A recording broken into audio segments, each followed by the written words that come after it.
گزارش ہے کہ ویڈیو کو لاسٹ تک دیکھیں تاکہ بات پوری طرح سمجھ میں آئے۔ یہ ایک بہت بڑا مرض ہے جو آج ہماری خواتین میں پیدا ہو گیا ہے کہ شوہر کی پتلون سے پیسے غائب ہوتے رہتے ہیں۔ بٹوا وہ آیا، وہ تو بیچارہ گنتا نہیں ہے، روزانہ تھوڑی گنے گا، وہ کہیں سوتے ہوئے میں اس نے اپنا پرس رکھا، 100 کا نوٹ غائب ہے وہاں سے، 200 کا روپے غائب ہے، 1000 روپے غائب ہے وہاں سے، اور بعض تو پوری پوری جائیدادیں پی جاتی ہیں۔ مکان اپنے نام کروایا اور وہ جائیداد کھا گئی، بھی یہ تو میرا مکان ہے، وہ شوہر نے محبت میں نام کر دیا تھا۔ تو ایک دفعہ میرے پاس ایک کال آئی، ایک صاحب مجھے کہنے لگے میرا 1000 گز کا بنگلہ ہے، میری وائف کہہ رہی ہے کہ یہ میرے نام کر دو۔ تو میں نے ان سے کہا آپ نے کیا جواب دیا؟ کہہ رہے میں نے کہا بھائی میرا بنگلہ ہے تو میں تمہارے نام کیوں کر دوں، تم رہو اس میں، جب تک زندہ ہیں رہو، اور میرے مرنے کے بعد تمہیں اس میں وراثت ملے گی، تمہارے بچوں کا حصہ نکلے گا اس میں سے۔ تو کہتی ہیں میری بیوی نے کہا کہ کیا تم مجھ پہ ٹرسٹ نہیں کرتے، کیا تمہیں مجھ سے محبت نہیں ہے؟ تو کہتے ہیں کہ میں یہ باتیں سن کے پھر خاموش ہو گیا۔ میں نے کہا یار یہ تو اب میں نہیں کروں گا تو اس کا محبت نہیں ہے۔ تو مفتی صاحب آپ مشورہ دیں میں کیا کروں؟ میں نے کہا اپنی بیگم سے کہو کہ وہ جو آپ کی فلاں چیز ہے نا، سونا گولڈ وہ میرے نام کر دو، اور اگر وہ کہے میں کیوں کر دوں تو بولے کیا تمہیں مجھ سے محبت نہیں ہے؟ تو یہ محبت کا کون سا اصول اور ضابطہ ہے؟ میں نے کہا آپ جس سے محبت کا اظہار کرتے ہیں تو اس کو ہدیہ دیتے ہیں، اس سے لیتے نہیں ہیں۔ تو آپ اپنی وائف سے کہیں کہ بیگم تم مجھ سے محبت کا اظہار پہلے کرو، اور جتنی چیزیں تمہارے پاس ہیں ساری مجھے دے دو تم۔ یہ جیسے ایسے ہی ہو گیا جیسے کوئی آئے میرے پاس مولوی صاحب سے گلے ملنے کے لیے، یا آپ کے پاس کوئی آئے گلے ملے اور کہے مجھے آپ سے بہت زیادہ محبت ہے، آپ اپنا یہ موبائل مجھے دے دیں۔ تو آپ کہو گے بھائی محبت ہے تو تو مجھے ہدیہ دے، مجھ سے کیوں مانگ رہا ہے؟ تو یہ عجیب عجیب چیزیں ہیں۔ تو شوہر کے مال میں خیانت کرنا بہت بڑا جرم ہے۔ عورت شوہر کے مال کی محافظ ہے۔ دو طرح سے حفاظت کرنی ہے آپ کو شوہر کے مال کی۔ نمبر 1، چوری چکاری نہیں کرنی گھر میں، شوہر کی اجازت کے بغیر صدقہ خیرات نہیں کرنا۔ دوسرا، شوہر سے اس کی استطاعت سے زیادہ خرچہ نہیں کرانا۔ شاپنگ کر کے آئیں، اس نے جناب پیسے دے دیے، یہ لو بھائی آپ یہ جو ہے نا رنگٹ چل رہی ہے نا یہاں کرنسی، چلو تھوڑی سی مثالیں یہاں کی بھی آنی چاہیے، 500 روپے اس نے پکڑا دیا، جی ٹھیک ہے جی آپ خریداری کر لیں جو کرنا ہے آپ نے۔ واپسی پہ آ کے آپ نے ڈبل بل بنا دیا، تو یہ بھی ناجائز ہے کہ یہ بھی خیانت میں آتا ہے۔ دوسری بات یہ کہ اس کی استطاعت سے زیادہ خرچہ کرا دیا آپ نے، اس نے بیچارے نے سخاوت کا مظاہرہ کر کے 500 رنگٹ پکڑایا آپ کو، اور آپ نے جا کے جو چیز نہیں لینی تھی وہ بھی لینا شروع کر دی۔ یہ ہوتا ہے۔ حضرت حکیم الامہ مولانا اشرف علی تھانوی رحمہ اللہ تعالیٰ نے ایک اصول اور ضابطہ بیان کیا، فرمایا کہ بازار جانے سے پہلے جو چیزیں ذہن میں ہوتی ہیں وہ ضرورت کی ہوتی ہیں، بازار جانے کے بعد جن چیزوں کا خیال آئے وہ خواہشات نفسانیہ ہے، وہ ضرورت نہیں ہے، وہ اسراف ہے، تبذیر ہے۔ تو گھر میں آپ کو جو چیز ذہن میں ہے نا کہ یہ خریدنی ہے، وہ خرید کے واپس آ جائیں فوراً۔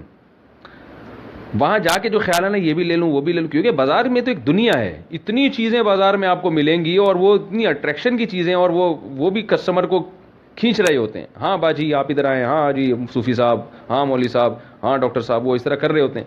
تو اپنے ذاتی پیسے تو ہیں نہیں، تو وہ جا کے شوہر کے مال کو ایسا اڑایا، پھر وہ جناب جب شام کو گھر آتا ہے اس کو پتہ چلتا ہے کہ میری دولت کا تو سارا دیوالیہ نکل رہا ہے، میں کما کے پاگل ہو رہا ہوں اور یہ اس طرح خرچ ہو رہا ہے۔ تو وہ پھر کہتا ہے بیگم ذرا ہاتھ ہلکا رکھو، پھر آگے سے اس کو تانے سننے کو ملتے ہیں۔ تو یہ لڑائی جھگڑے یہ سارے فسادات۔ تو عورت شوہر کے مال کی محافظ بنے۔ ایسی خواتین بھی ہیں جو بچا کے خرچ کرتی ہیں، تو بچا کے خرچ کرتی ہیں کہ بھئی جو کام 500 میں ہو سکتا ہے اس کے لیے ہم 1000 کیوں خرچ کریں۔ ان کو پتہ ہوتی ہے شوہر کے پیسے ہیں، وہ بیچارہ کما کے بھیج رہا ہے، وہ خانسامہ بنا ہوا ہے، یعنی اتنا ادھموا کر دیا اس کو، کما کے اس سے کموا کے ادھوا کر دیا اس کو۔ تو اب ہماری بھی ذمہ داری ہے۔ تو عورت کی بہت بڑی ذمہ داری ہے کہ وہ اپنے شوہر کا مال زیادہ خرچ نہ کرائے۔ شوہر کو اللہ نے حکم دیا کہ تم دل کھول کے خرچ کرو، جتنا کھلاؤ گے ثواب پہ ثواب ملے گا۔ سب سے بہترین صدقہ یہ ہے کہ تم اپنی بیوی کو کھلاؤ، اتنا اللہ نے اس کو حکم دیا کہ تم فیاضی کا معاملہ کرو۔ لیکن عورت کو حکم دیا کہ تم نہیں خرچہ کرنے دو۔ معاملہ الٹا ہو رہا ہے، مرد اپنا ہاتھ کھینچ رہا ہے، دوستوں پہ اڑائے گا، بیوی بچوں پہ نہیں اڑائے گا، اور عورت اس کی جیبیں نچوڑنے کی کوشش میں لگی ہوئی ہے۔ تو جھگڑے ہوتے ہیں، طلاقیں ہوتی ہیں۔ تو اس لیے خواتین کی ذمہ داری ہے کہ اپنے شوہر کے مال کی حفاظت کریں۔ یہ مسئلہ میں نے بتایا، ایک خاتون نے پوچھا تھا، اس میں نے بتایا کہ اگر عورت کی بنیادی ضرورت، روٹی پانی کی جو بنیادی ضرورت ہے وہ پوری ہو رہی ہے، تو عورت اپنے شوہر کی جیب سے روٹی کے پیسے یا کوئی بھی پیسے نہیں نکال سکتی۔ اس پہ کسی نے فوراً حدیثیں لکھ کے بھیج دی اور طنز بھی کرتے ہیں کہ ہم قرآن حدیث کو مانتے ہیں، مفتیوں کے فتووں کو نہیں مانتے۔ آپ بدگمانی کیوں کر رہے ہیں امت سے؟ یہ فرض کیوں کر رہے ہیں کہ لازمی مفتی کا فتویٰ قرآن و حدیث کے خلاف ہی ہوگا؟ یہ بدگمانی نہیں ہے کہ اچھا گمان بھی تو رکھا جا سکتا ہے۔ وہی ہو سکتا ہے مفتی صاحب کو یہ حدیث معلوم ہو مگر وہ ہم سے زیادہ اچھا مطلب سمجھتے ہوں اس حدیث کا، لیکن اگر آپ مفتی صاحب کے بارے میں فرض کر لیں گے کہ وہ ہم سے زیادہ سمجھتے ہیں تو آپ چھوٹے بن جائیں گے اور مولوی صاحب بڑے بن جائیں گے۔ یہ چیز برداشت ڈاکٹر کے سامنے برداشت ہوتی ہے کہ ڈاکٹر جو کہہ رہا ہے وہ ہم سے زیادہ پڑھا لکھا ہے، ڈاکٹر پر تو اتنا اعتماد ہے کہ وہ بے ہوشی کے انجیکشن لگا دے، آپ لگوا لیتے ہیں، حالانکہ بے ہوش ہونے کے بعد پہلے زمانے میں تو بے ہوش کر کے لوگ جیب سے پیسے نکالتے تھے، اب اس کا بھی خطرہ ہے ڈاکٹر پورا گردہ ہی غائب نہ کر دے۔ کیا خیال ہے؟ کتنا بڑا خطرہ ہے کہ پورا آپ کا ایک گردہ شارٹ۔ اور ایسے واقعات ہوئے ہیں، ایک صاحب کا آپریشن ہوا اور سب فٹ فاٹ جناب گھوم رہے پھر رہے مزے سے زندگی گزر رہی ہے، بعد میں ایکس رے کیا تو پتا چلا گردہ ہی نہیں ہے، ڈاکٹر بھی غائب، گردہ ہی پورا شارٹ۔ بھائی پتہ نہیں کون سی مارکیٹ میں بکا ہوگا، کس کے لگا ہوگا، نکال بھی نہیں سکتے، کیس بھی نہیں کر سکتے کہ یہ پورے جو ہیں سر کے بال سے لے کے یہ غفار بھائی ہیں لیکن ان کا گردہ وسیم بھائی کا ہے۔ ایسا کیس کوئی دیکھا آپ نے؟ تو اب کیا مسئلہ ہے؟ تو ڈاکٹر کو تو بڑا مان لیں گے بھائی یہ زیادہ پڑھا لکھا ہے، لیکن علماء کو بڑا نہیں مانتے۔ اور میں بات کر رہا ہوں علماء حق کی، تو وہ دو اور دو چار کی طرف پتہ چل جاتا ہے تھوڑے دنوں میں کون حق ہے کون باطل ہے۔ تو انہوں نے فوراً حدیث لکھ کے بھیجی کہ حضرت ہندہ رضی اللہ تعالی عنہا نے رسول اللہ صلی اللہ علیہ وسلم سے ابو سفیان رضی اللہ عنہ کے بارے میں پوچھا کہ یا رسول اللہ کیا میں ان کے بغیر بتائے گھر سے کچھ پیسے لے سکتی ہوں؟ ابو سفیان کو بتائے بغیر آپ نے فرمایا خذ ما یکفیکی ولی اولادک یا ولی ولدک او کما قال صلی اللہ علیہ وسلم، فرمایا اتنا لے لو جو تمہیں اور تمہارے بچوں کے لیے کافی ہو جائے۔ تو انہوں نے کہا دیکھو نبی صلی اللہ علیہ وسلم نے بیوی کو اجازت دی ہے کہ ضرورت کے وقت وہ شوہر کی جیب سے پیسے نکال سکتے۔ مجھے یہ حدیث معلوم تھی، میں نے اس لیے یہ حدیث بیان نہیں کی کہ خواتین اس کا غلط مطلب لیں گی،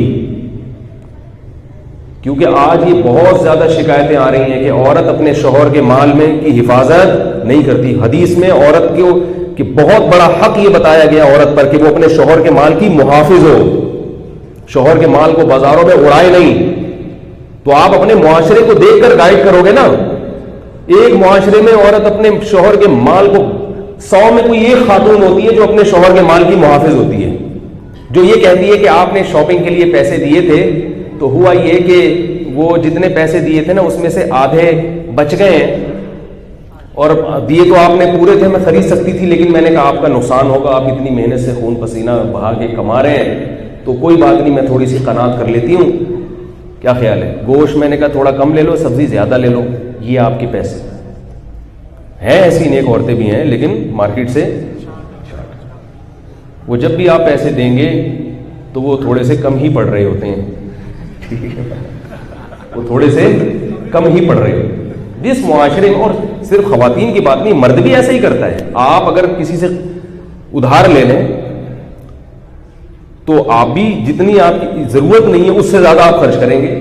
تو معاشرے میں یہ حال ہو تو پھر ان کو یہ بتانا، یہ والی حدیث سنانا کہ پتلون سے پیسے نکال سکتے ہیں، اس کا غلط مطلب لیا جائے گا۔ یہ حدیث مجھے معلوم بھی تھی اور اس وقت ذہن میں مستحضر بھی تھی، اس لیے میں نے مسئلہ تو پورا بتایا کہ شدید ضرورت ہو اور کھانے پینے کے بھی لالے پڑ رہے ہوں تو پھر ظاہر ہے جب کھانا پینا تو ضروری ہے نا، لے سکتی ہے۔ لیکن آج کل ایسا کم ہوتا ہے کہ شوہر کھانے کے پیسے بھی نہ دیتا ہو۔ آج کل تو گیس بجلی کے بل اور اسکول کی فیسیں، گیس بجلی کا بل بھی چلو سمجھ میں آتا ہے وہ اس کے بھی پیسے لے سکتی ہے، لیکن اسکول کی فیسوں کے پیسے شوہر سے زبردستی نہیں لے سکتی۔ بچوں کا خرچہ باپ پر واجب ہے، اس میں عورت زبردستی نہیں کر سکتی۔ نہیں آ رہی میرا غلبہ؟ کھلانے پر تو زبردستی کر سکتی ہے، اور میرا خیال ہے بہت شاید ہی کوئی ایسا ہو جو بچوں کو کھلاتا بھی نہ ہو۔ تو معاشرے کو دیکھ کر جواب دیا جاتا ہے، اس کا غلط فائدہ اٹھایا جا رہا ہے۔ آپ کے پاس ایک حدیث آ گئی، آپ نے بیان کر دی، لوگ کہتے ہیں نہیں نبی کی حدیث ہے وہ تو ہر ایک کے سامنے بیان ہونی چاہیے، تو یہ خود حدیث کے خلاف ہے۔